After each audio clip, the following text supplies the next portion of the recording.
विश्वामित्र जी जिन्होंने राम को वस्त्र शस्त्र की विद्या दी, वो तपस्या करने लग गए।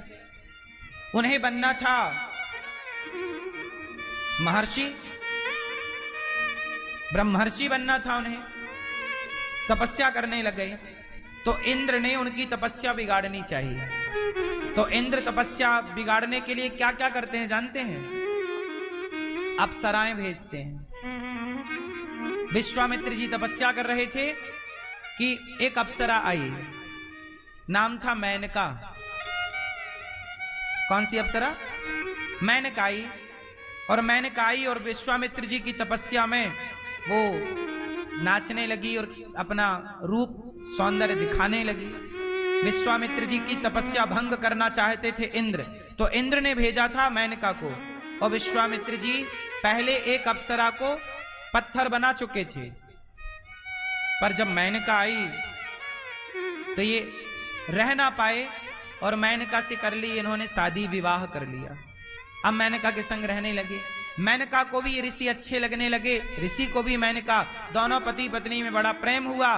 संयोग से इनकी एक बेटी हो गई। इनकी बेटी ही शकुंतला कहलाई बाद में। क्या कहलाई? शकुंतला। शकुंतला कहलाई बाद में। जब इनकी बेटी हुई 1 महीने की थी कि इंद्र ने कहा कि चलो तुम्हारा काम पूरा हो गया। मेनका तुमने तपस्या भंग करनी थी, विश्वामित्र जी की कर दी, अब वापस आओ। मेनका ने मना कर दिया, मैं नहीं आऊंगी, मैं अपने पति को धोखा नहीं दे सकती, अब मैं अप्सरा नहीं हूं, अब मैं इनकी पत्नी हूं।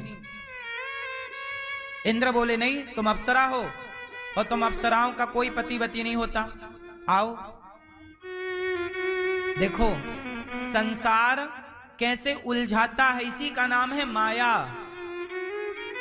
वो मेनका अप्सरा थी, तपस्या बिगाड़ने आई थी तो बिगाड़ दी।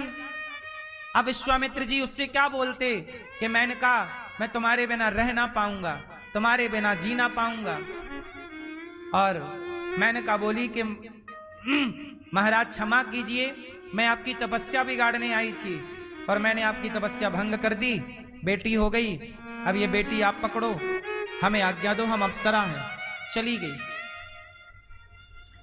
चली गई। अब मुझे आप लोग ये बताइए इस पूरी कथा से कि विश्वामित्र जी रोए, अर्थात जब कोई आपका अपना छोड़ के जाएगा तो दुखी तो होगा, कोई भी होगा, आप होंगे, हम होंगे, सब ये प्रकृति है। अब मुझे बताइए विश्वामित्र जी दुखी हुए, मेनका भी दुखी हुई, अपने पति को छोड़ने का दुख, छोटी सी बेटी को छोड़ा।